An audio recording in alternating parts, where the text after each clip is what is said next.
오늘 우리에게 주신 하나님 말씀은 구약 성경 예레미야 30장 18절부터 22절 말씀이 되겠습니다. 구약 성경 제가 가진 책으로 1099페이지에 있습니다. 예레미야 30장 18절부터 22절 말씀. 하나님 말씀 찾으신 줄 알고 오늘 우리에게 주시는 하나님의 기록된 계시의 말씀을 제가 봉독하겠습니다. 하나님의 말씀을 경청하시기 바랍니다. 여호와께서 말씀하시니라. 보라, 내가 야곱 장막의 포로들을 돌아오게 할 것이고 그 거처들의 사랑을 베풀 것이라. 성읍은 그 폐허가 된 언덕 위에 건축될 것이요 그 보루는 규정에 따라 사람이 살게 되리라. 그들에게서 감사하는 소리가 나오고 즐거워하는 자들의 소리가 나오리라. 내가 그들을 번성하게 하리니 그들의 수가 줄어들지 아니하겠고 내가 그들을 존귀하게 하리니 그들은 비천하여지지 아니하리라. 그의 자손은 예전과 같겠고 그 회중은 내 앞에 굳게 설 것이며 그를 압박하는 모든 사람은 내가 다 벌하리라. 그 영도자는 그들 중에서 나올 것이요 그 통치자도 그들 중에서 나오리라. 내가 그를 가까이 오게 하리니 그가 내게 가까이 오리라. 참으로 담대한 마음으로 내게 가까이 올 자가 누구냐? 여호와의 말씀이니라. 너희는 내 백성이 되겠고 나는 너희들의 하나님이 되리라. 아멘. 자리에 앉으시기 바랍니다. 기도하겠습니다. 하나님 아버지 은혜를 감사합니다. 오늘도 추수감사주일 예배로 하나님께 예배하는 중에 이 시간 하나님의 말씀 앞에 엎드렸습니다. 하나님, 본문을 통해서 주시는 하나님의 귀하고 복된 말씀 듣고 다시 한번 감사를 깨달을 수 있는 복되고 귀한 시간 되게 하옵소서. 예수님의 이름으로 기원하옵나이다. 아멘. 예, 우리 앞뒤 옆에 계신 분들 인사할까요? 감사합니다. 감사합니다. 잔소리, 설교 전에 잔소리 같은데 예배가 딱 시작할 시간 되니까 반밖에 안 돼서 오늘 추수감사주일인데 왜 이렇게 다들 바쁠까? 그랬는데 시작하니까 또 이만큼 돼서 여러분 5분만 일찍 오세요. 5분만. 목사 걱정하게 하지 말고. 오늘 19절 말씀 보니까 그들에게서 감사하는 소리가 나오고 즐거워하는 자들의 소리가 나오리라. 감사의 소리와 즐거워하는 소리. 어떤 글에 보니까 우리를 행복하게 하는 소리들이 있다고 그래요. 여러분 어떤 소리 들으면 행복하신지 모르겠는데 대충 이런 것들이라고요. 지금 가을이니까 이제 단풍 드시고 하니까 가을 낙엽을 밟는 소리. 그 소리 들으면 행복하다. 한 번 더 밟아보시면 푸른 하늘을 가르고 날아가는 새들의 그 울음소리가 우리를 행복하게 하고 시골집 아궁이에 마른 장작이 타닥타닥 타는 소리가 우리를 또 행복하게 하고 엄마가 아기를 달리면 나지막한 그 아기를 달래는 소리가 행복하고 보니까 별거 아니에요. 보니까 우리가 행복하다 그러면 뭔가 대단히 뭐 있어야 행복할 것 같은데 행복을 주는 소리가 별거 아니더라고요. 낙엽 밟는 소리 지금까지 얼마나 많이 밟아봤어요. 행복한 소리더라고요. 보니까 나무 타는 타닥타닥 그 소리 얼마나 많이 들어봤습니까? 행복한 소리더라고요. 그러니까 우리를 행복하게 하는 소리가 뭔가 거창하고 대단한 특별한 것도 아니고요. 우리가 어쩌면 생각하지 않으면 행복인지도 모르고 지나가 버릴 그런 소리들이 우리를 또 행복하게 하더라 이 말이죠.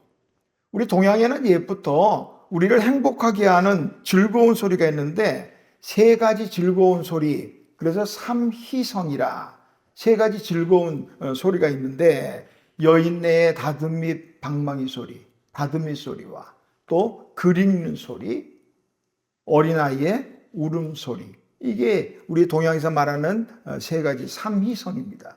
그러면 반대로 삼악성도 있더라고. 안 좋은 세 가지 소리. 그런 소리는 있더라고요. 곡하는 소리, 불이야 불났다는 소리, 도둑이야 도둑에 외치는 그런 소리, 별로 좋지 않다고 그래요. 성경에다 보니까 많은 소리들이 나와요. 어떤 소리는 대단히 두렵게 하기도 하고, 어떤 소리는 또 우리를 기쁘게 하기도 하고, 또 어떤 소리는 우리를 불편하게 만들기도 하고. 이런 소리는 어떨까요? 하나님의 그 말씀을 불순종하고 나무 아래 숨어버린 아담아 내가 어디 있느냐, 이 부르는 하나님의 소리, 그 소리 들을 때 아담의 마음은 얼마나 두려웠을 거야. 내가 동산에서 하나님의 소리를 듣고 벗었으므로 두려워하여 숨었나이다. 아담에게 들리는 자신을 부르는 소리가 얼마나 두려운 건 말이에요.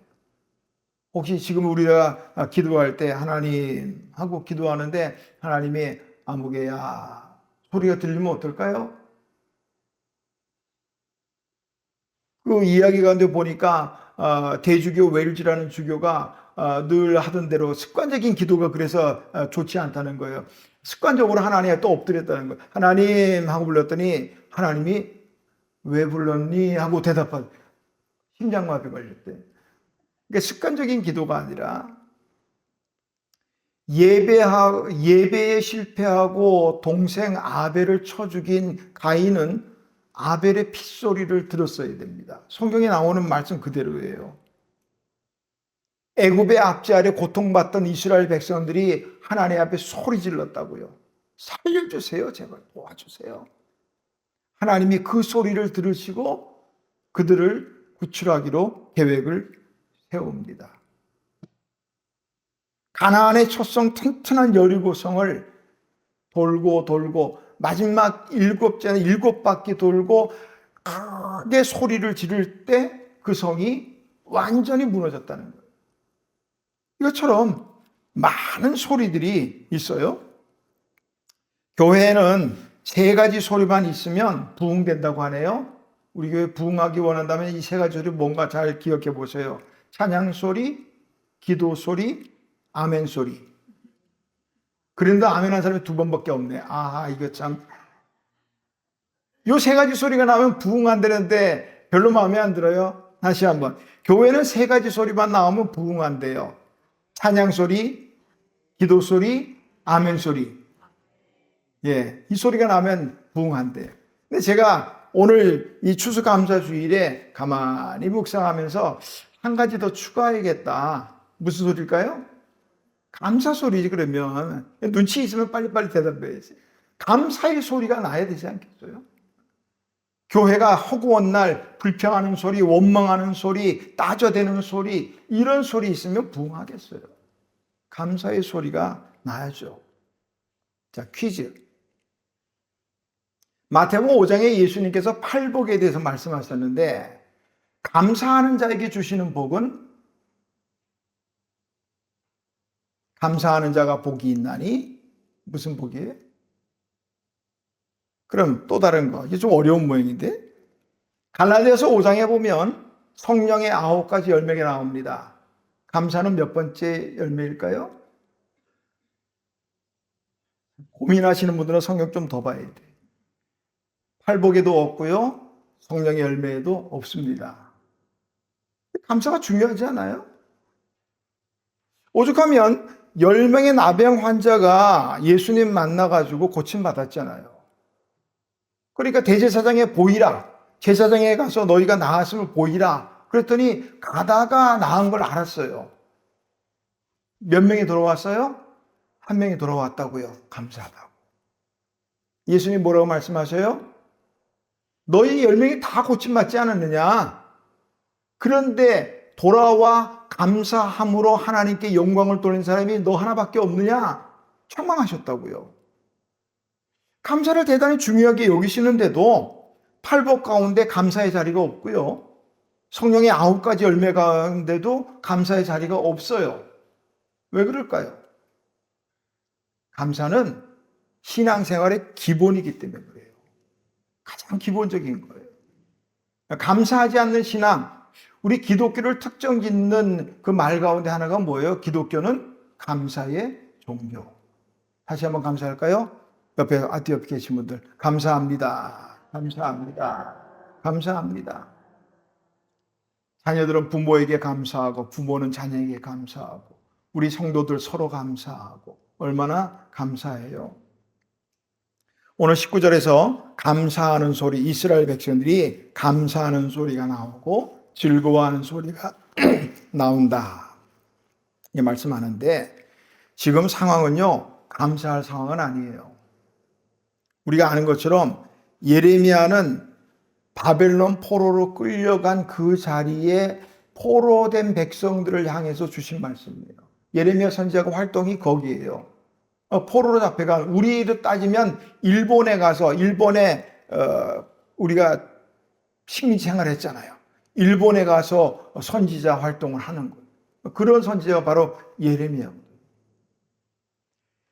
포로로 끌려가기 전에, 나라가 망하기 전에 하나님 앞에 우상을 숭배하고 하나님을 등지고 망할 수밖에 없어요. 그래서 이들을 때문에 하나님이 예레미야 선지를 통해서 그들을 회개를 촉구합니다. 여러분, 그럼 망합니다. 안 됩니다. 그러면서 급기야는 어떻게 했어요? 바벨론에게 포로가 되는 것이 하나님의 뜻입니다. 여러분, 70년 동안 포로 생활을 하게 될 것입니다.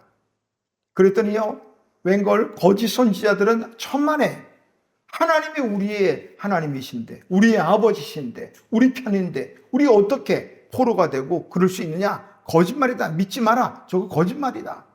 그래서 예레미야가 수많은 핍박을 받았어요. 우물에도 갇히고 막 그런 고통을 당했어요.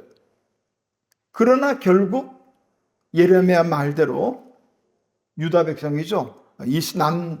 북이스라엘이 이미 진작 망했으니까 남유다 이스라엘 백성들이 바벨론에게 포로로 끌려가서 포로 생활을 하고 있단 말이에요. 이런 상황이에요. 이런 상황에서 하나님 오늘 주신 말씀이 그들의 입에서 감사의 소리가 나오고 즐거워하는 소리가 나오게 될 것이다. 이 말씀을 하고 있단 말이에요. 어째서 이런 상황 속에서 감사할 수 있을까? 그것은요, 18절의 말씀을 보니까 이렇게 되어 있어요. 보라, 내가 야곱 장막의 포로들을 돌아오게 할 것이요.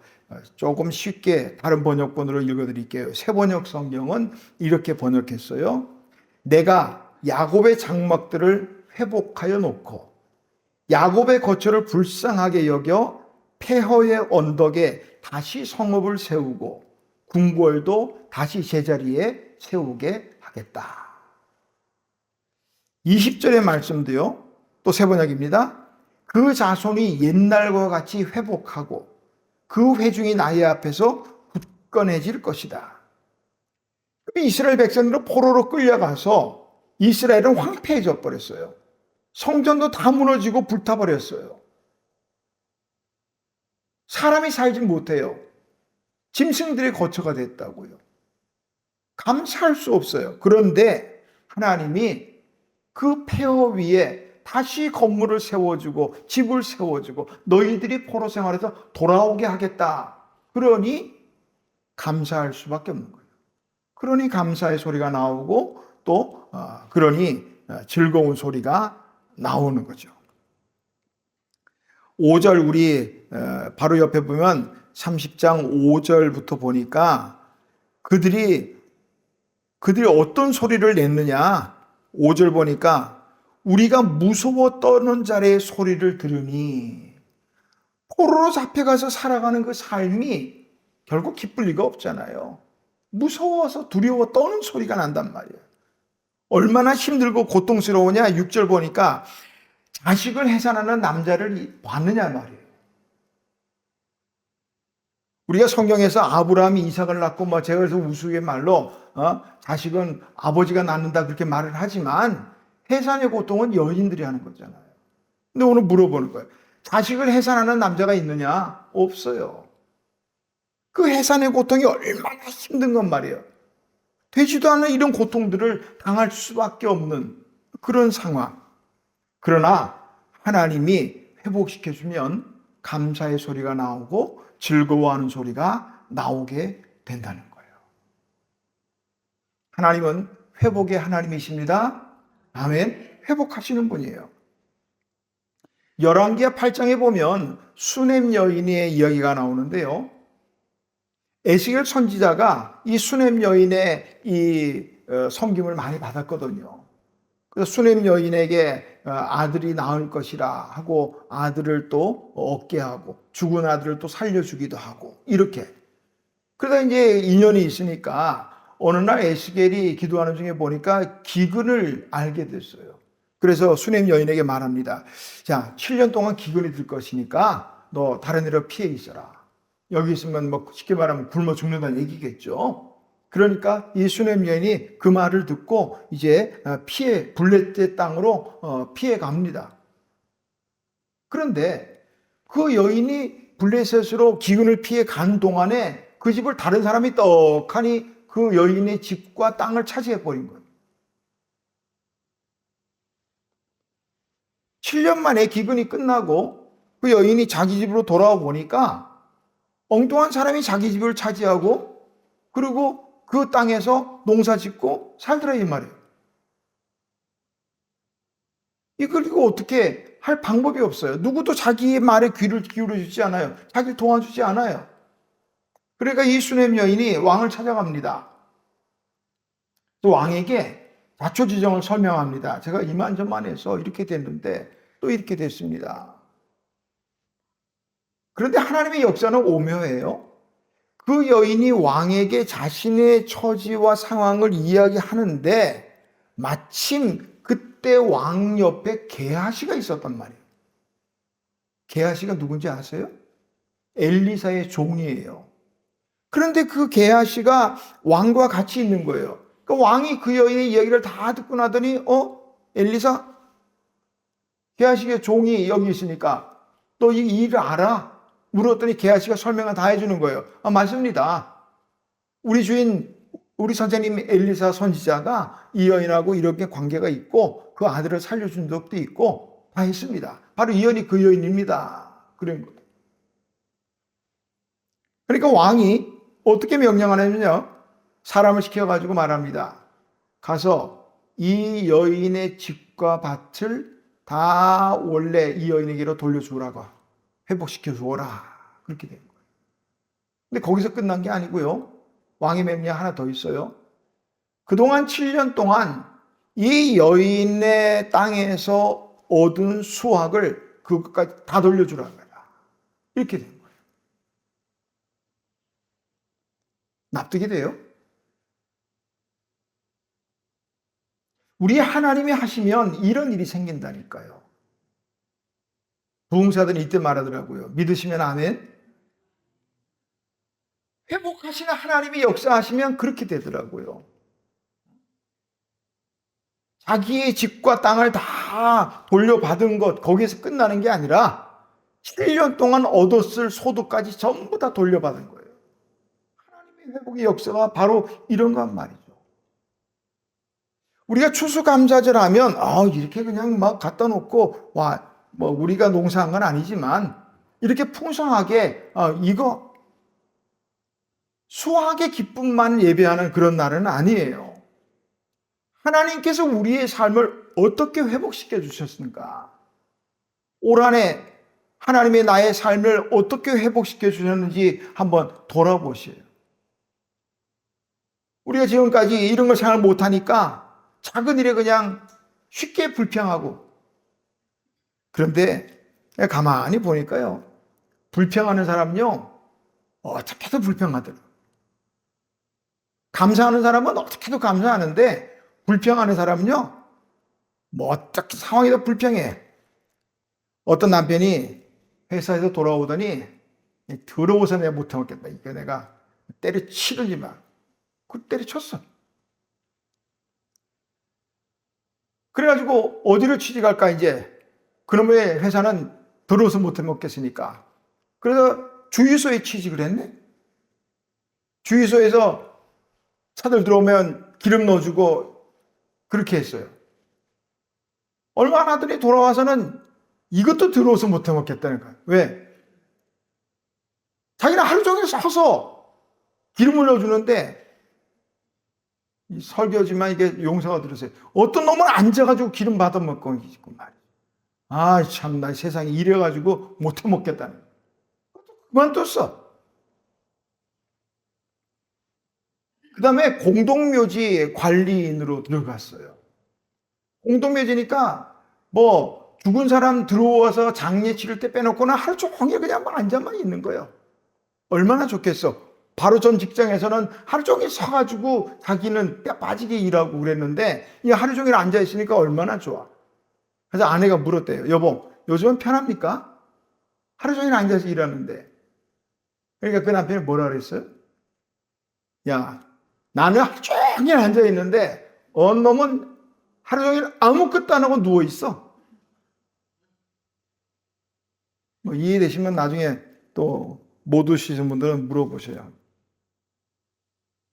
불평하는 사람은요, 계속 불평해요. 그러나 하나님의 감사하는 사람은 회복의 역사가 일어날 줄로 믿습니다. 하나님 말씀 불순종하고 도망가다가 물고기 뱃속에 들어앉은 요나. 우리가 이제 생물학적으로 좀 유추를 해보면 모든 생물들이 이 위 속에 뭐가 들어오면 뭐가 나와야 되잖아요. 소화액이, 뭐 우리 사람의 위산 이런 게 나와야 되잖아요. 하나님의 은혜로 요나가 녹아지지는 않았겠지만 분명히 그 물고기 뱃속에서도 물고기가 뭔가를 먹었으니까 소화액들이 막 나와서 있었을 거예요. 요나의 처지를 생각해 보면 그 소화액들 그냥 막 뒤집어 쓰고 그런 상황이 있을 거예요. 그때 요나가 한 행동이 뭐예요? 감사기도예요. 감사기도. 요나 2장 9절입니다. 나는 감사하는 목소리로 주께 제사를 드리며. 참 몰골 그런 상황 속에서도 하나님께 감사로 예배를 드렸단 말이에요. 그리고 하나님은 그를 회복시켜 주셨고 그는 사명을 감당하게 됐다는 거예요. 회복시켜 주시니 감사의 소리, 즐거운 소리가 나올 수밖에 없죠. 이스라엘 백성들이 또 감사하는 소리, 즐거워하는 소리가 나올 수밖에 없었던 이유는 치료하시는 하나님의 은혜 때문입니다. 치료하시는 은혜. 하나님의 이스라엘 백성들, 하나님의 백성들의 이 죄악을 하나님은 또 질병으로 비유를 했어요. 근데 그 병은 아주 고약한 병이에요. 몇 구절 보면 12절입니다. 여호와께서 이와 같이 말씀하시니라. 내 상처는 고칠 수 없고 내 부상은 중하도다. 이들의 지은 죄를 병으로 비유해 볼 때는 아주 중병에 걸린 거예요. 상처를 고칠 수 없는 병이에요. 13절 뒤에 보니까 약도 없고 처방도 없대요. 지금 아파도 수술할 수 있고 처방할 수 있으면 감사한 거예요. 이스라엘의 이 죄가 병으로 따져보면 약도 없는 거예요. 처방도 없어요. 약은 약사에게 뭐 어떻게? 안 된단 말이에요. 15절입니다. 너는 어찌하여 내 상처 때문에 부르짖느냐? 내 고통이 심하도다. 지금 이스라엘 백성들이 안고 있는 이 죄를 병으로 따지면 약도 없는, 고칠 수도 없는 그 병이고요. 세번역 성경의 번역을 따르면 절대로 치유되지 않는 병이라는 거예요. 이런 병이 걸리니까 14절 너를 사랑하던 자가 다 너를 잊고 찾지 아니하니. 우리 병에 걸릴 때 병원에 있을 때 누군가 찾아오면 참 감사하죠. 참 감사하죠. 위로가 되니까. 물론 뭐 아픈 사람만큼 또 그런 위로가 되겠습니까? 많은. 그래도. 그런데 찾아오는 사람도 없어. 혼자서 외롭게 고통 가운데, 응? 백약이 무효인, 약도 없다니까. 백약이 무효인 이런 상황 속에서 혼자서 아파 신음하며 고통하는데 누구도 찾아오는 사람도 없고, 그런데 하나님이 이들을 찾아와서 고쳐주신단 말이죠. 17절. 그들이 쫓겨난 자라. 이스라엘 백성들이 이 상황을 쫓겨난 자라고 그렇게 말하는데, 시온을 찾는 자가 없는데 하나님이 너의 상처로부터 새살이 돋아나게 하며 너를 고쳐주리라. 하나님을 고쳐주시다. 치료해 주시겠다는 거예요. 그러니 감사하고 즐거운 소리가 나게 되는 것이죠. 프랑스의 잡지 편집자였던 장 도미니크 보비라는 분이 있는데, 그분이 잠수복과 나비라는 책을 썼어요. 이 책은 영화로도 만들어져서 2007년 프랑스 칸 영화제에 감독상을 수상하기도 하고 골든글로브 우수상도 수상하기도 했습니다. 이 책에 나온 배경이 이렇습니다. 장 도미니크 보비가요, 운전 중에 갑자기 뇌출혈로 쓰러지고 병원에 들어가게 됩니다.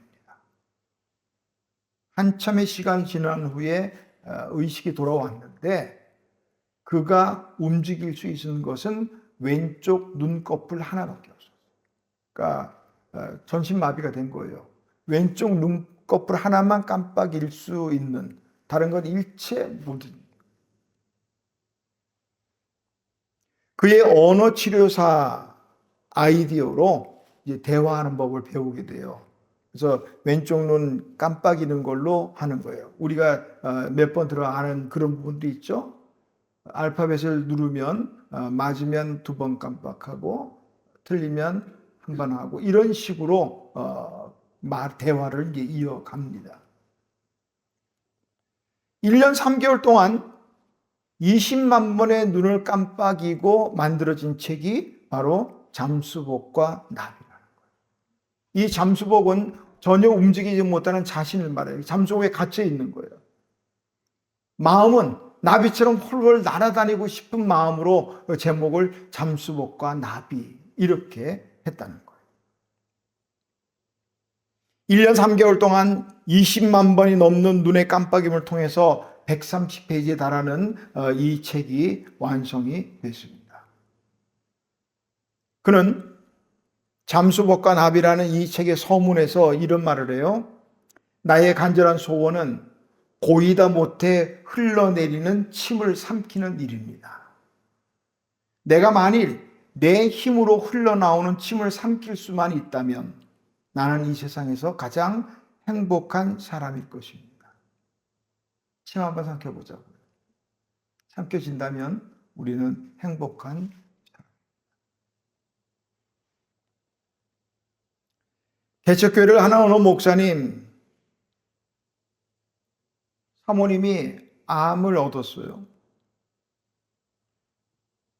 너무너무 고통스러워요. 서럽고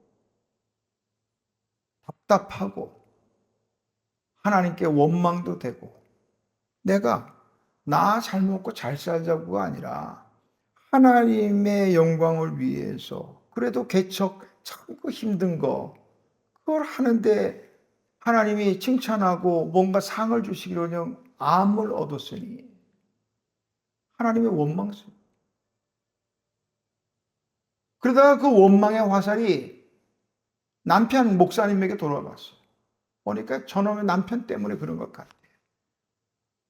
개척한다고 나를 고통스럽게 만들고, 몇 명 되지도 않은 교인이지만 뭐 이야기 나오면은 맨날 자기 보러만 참으라고 그러고 교인들 편이 돼가지고, 그러니까 내가 이게 스트레스가 돼서 이런 거 아닌가 생각하니까 남편 목사가 미워져. 사모님이 이렇게 됐다고 하니까 선배 목사님 한 분이 위문차 병문안을 와서는 봉투 하나와 책 한 권을 주고 갑니다. 그 봉투에는 치료비로 쓰라고 일정액의 금액이 들어있었고, 그리고 그 책의 제목을 보니까 감사 일기. 우리 선한목자교회 유기성 목사님의 설교 중에 나오는 이야기. 감사일. 그러면서 그 첫 페이지에 사모님 이 노트에 하나님께 감사한 일들을 적어보세요. 이렇게 쓰여 있다. 목사님 돌아가시고 난 다음에 보니까 그런 내용이 있으니까 화가 나더라고요. 내가 이 상황에 무슨 감사냐. 하나님 앞에 지금 내가 원망하고 퍼부어도 부족했다니 무슨 감사냐. 그러다가 문득 생각을 해보니까 감사할 게 있더라는 거예요. 저 남편 목사 만나가지고 개척한다고 죽을 고생하고 지금 죽을 지경에 와 있지만 그래도 죽으니 저 남편 만나서 또 신앙생활 하게 되고 구원 받을 수 있으니 천국 가니 감사하더라는 거예요. 그 썼대. 네, 죽어도 천국은 가게 되니 하나님 감사합니다. 그렇게 시작된 거예요. 미혼무속도 있지만 그래도 미혼아 고모나 남편이 있으니 그것도 감사하고 예쁜 자식들이 있으니 처음에는 저 어린 자식들 두고 가야 된다고 생각하니까는 얼마나 화가 났는지. 그런데 예쁜 자식들이 있으니 그것도 감사. 이렇게 저렇게 감사하다 보니까 그 감사일기 한 권에 다 쳐낸 거예요. 놀라운 거는요. 그렇게 감사하다 보니까 처음에는 원망으로 막 했던 마음이 녹아지고 스트레스가 사라지고 마음의 평안이. 어차피 죽을 거면 천국 가니까 뭐. 그런데 그 주치의가 담당 의자가 와가지고 진찰하고 수시로 이제 검사하잖아요. 하면서 그런 말을 하는 거예요. 사모님 희한합니다. 사모님 몸속에 암세포가 점점 사라지고 있다는 거예요. 제가 처방을 해줬지만 이걸로 이렇게 빨리 사라질 수가 없는데 이 빨리빨리 사라지고 있다는 거예요. 이러면 금방 퇴원하시면 될 것 같아요. 이렇게 됐다. 누가 하셨어요? 하나님이 치료하시면 되는 거예요. 지금 우리 성도님들 가운데 투병 중인 분이 계셔요. 투병이 무슨 말이냐? 병을 고치겠다는 적극적인 의지를 가지고 질병과 싸움. 이 사전에 그렇게 말합니다. 질병과 싸우는 것. 질병과 싸우시는 분들을 위해 기도하시기 바랍니다. 하나님께서 고쳐 주실 겁니다. 감사의 치료라는 책을 쓴 돈 베이커는요, 이런 말을 해요. 감사는 식전이든 식후든 하루 중 아무 때나 스스로 처방할 수 있는 최고의 효과적인 치료제다. 감사의 약을 드시면 하나님께서 고쳐 주신다는 말씀. 이 감사의 소리는 그러니까 결국 회복의 소리예요. 치료된다는 소리예요. 그래서 우리는 감사의 소리, 즐거운 소리를 내야 됩니다. 성경은 많은 곳에서 감사를 단어를 찾아보니까 600몇 번이 넘게 나오더라고요. 성경에. 엄청나게 나와요. 무엇을 하든지 말에나 일에나 주 예수의 이름으로 하고 그를 힘입어 하나님 아버지께 감사하라. 기도에 힘쓰고 기도에 감사함으로 깨어있으라.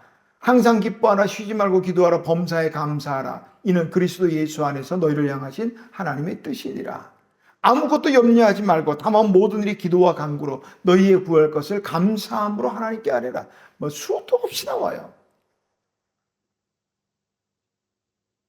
감사하면 과연 행복할까? 그런데요, 연구하는 분들은요, 별 희한한 것도 다 연구해요. 그래서 감사가 행복에 미치는 영향, 연구들을 막 다 했어요. 인터넷만 쳐보면 다 나오는 이야기니까 찾아보세요. 미국 UC 버클리 대학 긍정심리학 연구에 따르면요, 감사 일기를 쓴 사람은 그런 쓴 사람은 안 쓴 사람들에 비해서 불안, 우울, 분노의 이 수준들이 감소하고 삶의 만족도가 점점 높아졌다는 거예요. 우리 요즘은 수치로 다들 얘기하니까 이런 수치로 감사 인사를 하면요, 이 과학적으로 우리 몸에서 도파민이나 또 세로토닌, 내가 모르니까 이 봐야 돼 이거. 나는 의학의 전문가가 아니기 때문에. 도파민이나 세로토닌 같은 게 분비가 돼가지고요 행복감이 31% 증가한대요. 어떤 사람이요? 감사하는 사람이? 아니면 감사 받는 사람이? 어느 쪽일까요? 예, 둘 다입니다. 감사하는 사람이나 받는 사람 모두가 행복감이 31%가 증가한다는 거예요. 스트레스 호르몬인 코르티솔 수치가 23% 감소하고요. 심리적으로 안정되고 면역력이 높아진다는 거예요. 대인관계에서는 신뢰가 쌓이고 유대감이 깊어서 관계에 있어서 만족도가 44% 증가되고요. 작업의 성과가 24% 높아진다는 거예요. 뭐함으로? 감사하는 것만.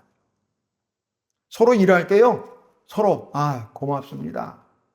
교회에서 무슨 일을 하고 섬길 때도 감사합니다. 혼자가 아니라 함께 일할 수 있어서 얼마나 또 감사해요. 감사하면 작업의 만족도가 23%가 증가한다는 거예요.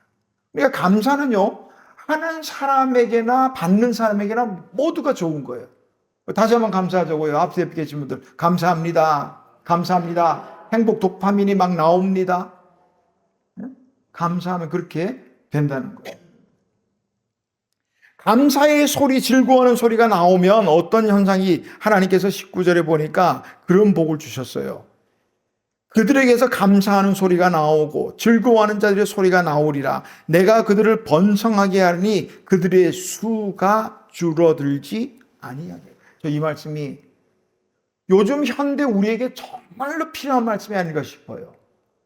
감사하고 즐거워하는 사람, 그런 사람들에게 수가 줄어들지 않는다는 거. 이거 정말 심각하게 우리 요 말씀 필요함에 밑줄 치셔도 괜찮아요. 우리나라 지금 가장 큰 문제 중에 하나가 출산율이에요. 작년 2024년 말 기준으로 우리 출산율이 0.75명입니다. 한 명도 안 낳는 거예요. OECD 국가, 세계에서 그래도 제법 산다는 나라들, 그 OECD 국가의 평균 출산율이 1.6%니까 우리나라는 절반도 안 되는 거예요.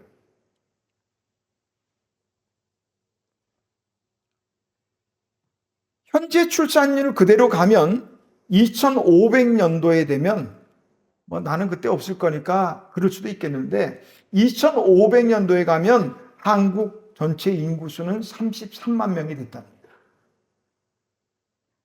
유엔 미래 포럼의 발표에 따르면 2305년에 한국 숫자는 남자가 2만 명, 여자는 3만 명이 된다고 합니다. 5만 명밖에 안 되는 거예요. 영국 옥스퍼드 대학 연구에 따르면 지구상에서 가장 먼저 사라질 나라는 한국이고 미국 브루스킹 연구소에 따르면 2750년 한국은 멸종됩니다.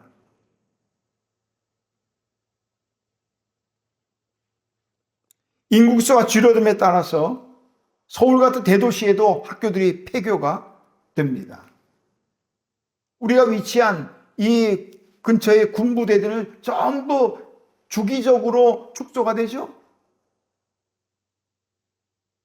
제가 생활할 때만 해도 적어도 한 개의 부대에는 밑에는 5개 부대가 있었어요. 본부 1, 2, 3, 4 중대든 연대든 대대든 간에. 지금은요 다 없어서 3개씩밖에 없어요. 인구가 줄어드니까 방법이 없는 거예요. 교회가 숫자가 줄고요. 문을 닫는 교회가 생겨나기 시작합니다. 그런데 하나님이 숫자를 줄어들지 않게 하신다는 거예요. 아멘. 어떤 사람에게 감사의 소리, 즐거워하는 소리를 낼 수 있다면. 한국교회 성도들의 수가 줄어들지 않기를 기도합니다. 우리의 기도의 수가 줄어들지 않기를 기도합니다. 우리 예배의 수가 줄어들지 않기를 기도합니다. 줄어들면 안 돼요. 피로에 지친 현대인들은 회복을 원합니다. 그래서 피로야 가라, 회복제 얼마나 많은 선조들이에요. 피로한 문제 아니에요. 피로에서만 회복되는 게 문제가 아니고 질병에서도 회복돼야 되고요. 가정도 회복돼야 되고요. 경제도 회복돼야 되고요. 하나님의 사람들은 예배가 회복돼야 되고 기도가 회복돼야 되고 항상 기뻐하라, 기쁨이 회복되고 쉬지 말고 기도하라, 기도가 회복되고 추수감사절을 지나면서 감사가 회복이 돼야 됩니다. 감사는 그런데 쉽지는 않아요. 아까도 말씀드렸지만 10명의 나환자들 가운데 감사하러 돌아와서 하나님께 영광 돌린 사람은 1명이에요. 10%라는 거예요. 우리가 그 한 사람이 되어서 하나님께 감사하고 감사함으로 하나님께 영광을 돌리는 저와 여러분 되시기를 주님의 이름으로 축원합니다. 하나님 아버지 은혜를 감사합니다. 부족한 자들을 왜 이렇게 사랑하시는지요. 얼마나 사랑하셔서 하나밖에 없는 독생자를 보내주셔서 저희를 구원하신 하나님. 우리 하나하나 작든 크든 생각해본 모든 것이 하나님의 은혜였음을 이 시간 고백하며 감사합니다. 하나님, 우리의 삶이 감사를 통해서 더 풍성해질 수 있도록 은혜를 베풀어 주시옵소서. 예수님의 이름으로 기도하옵나이다. 아멘.